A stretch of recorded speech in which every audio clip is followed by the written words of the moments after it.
खबर घुमारवी से है, जहां पीएम श्री राजकीय छात्र वरिष्ठ माध्यमिक पाठशाला में 69वें राष्ट्रीय स्कूल गेम्स की अंडर 19 छात्रा हेडबॉल राष्ट्रीय प्रतियोगिता का आयोजन किया जा रहा है।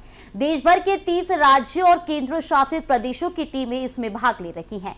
स्थानीय विधायक और तकनीकी शिक्षा मंत्री राजेश धर्माणी लगातार खेल मैदान का दौरा कर खिलाड़ियों से संवाद कर रही हैं और उन्हें सुविधाओं की जानकारी भी दे रही हैं। उन्होंने बताया कि घुमारवी में जल्द ही अंतर्राष्ट्रीय स्तर का हेडबॉल इंडोर स्टेडियम बनकर तैयार होगा और 200 करोड़ रुपए की लागत से 200 कमरे वाला पर्यटन परिसर भी स्थापित किया जाएगा।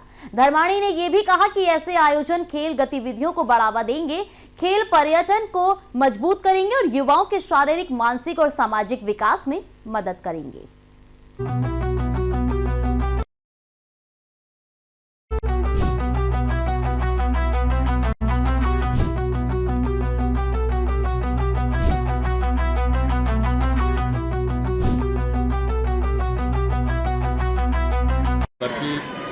खेलकूद प्रतियोगिता पहली बार घुमारवी में आयोजित की जा रही है और ये मात्र शुरुआत है। आने वाले समय में हम कोशिश करेंगे कि इस तरह की प्रतियोगिताएं ना सिर्फ राष्ट्रीय स्तर की हों बल्कि अंतर्राष्ट्रीय स्तर की भी हों। इंफ्रास्ट्रक्चर बनाने के लिए हमने ध्यान दिया है।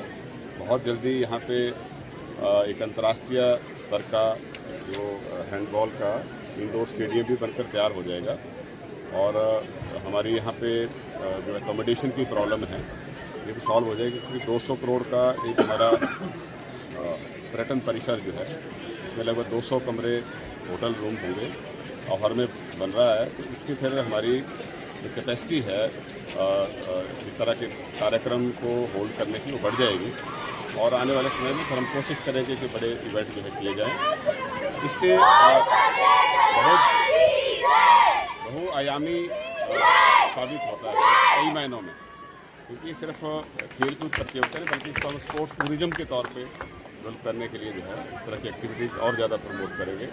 बाहर से हमारे मेहमान आएंगे, हमारी संस्कृति को जानेंगे, हमारे यहाँ के वातावरण का लुत्फ़ लेंगे, हमारे यहाँ जो स्थानीय व्यंजन हैं उनका लुत्फ़ लेंगे और स्थानीय जनता के साथ जब इंटरेक्ट होते हैं तो लोकल कम्युनिटीज़ को जानते हैं और इसी तरह से भारतवर्ष भी जो है वो एक सूत्र में बंधता है।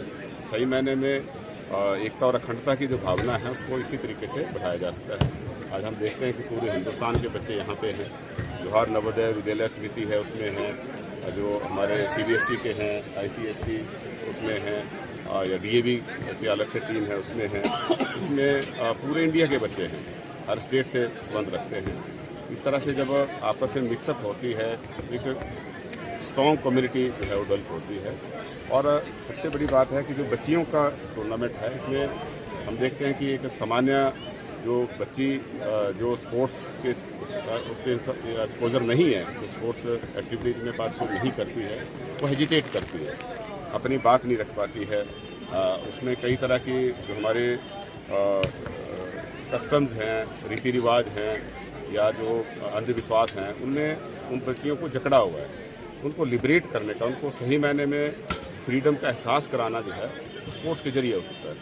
बहुत अच्छी अच्छी बातें जो हैं मतलब स्पोर्ट्स से सीखने को बच्चों को मिलती है। मैं शॉर्ट में कह सकता हूं कि जो लेसन हम क्लासरूम्स में नहीं सिखा सकते वो लाइफ स्किल्स हम ग्राउंड में सिखाते हैं। तो इसके लिए हमें और प्रयत्न जो है करने हैं और हमारे बच्चे सशक्त हों, तंदुरुस्त रहें और उनकी ऑलराउंड डेवलपमेंट हो, ये सुनिश्चित करना जहाँ सरकार और समाज का दायित्व है वहाँ पे बच्चों को भी जो है इस दिशा में इंटरेस्ट लेना है। और जिस तरह से अब नशाखोरी बढ़ रही है उससे दूर रहने के लिए अपनी जो ऊर्जा है उसको सही तरीके से चैनलाइज करने के लिए खेल जो है बहुत ही अच्छा एक माध्यम है, जो एक कंस्ट्रक्टिव और पॉजिटिव एक्टिविटी है।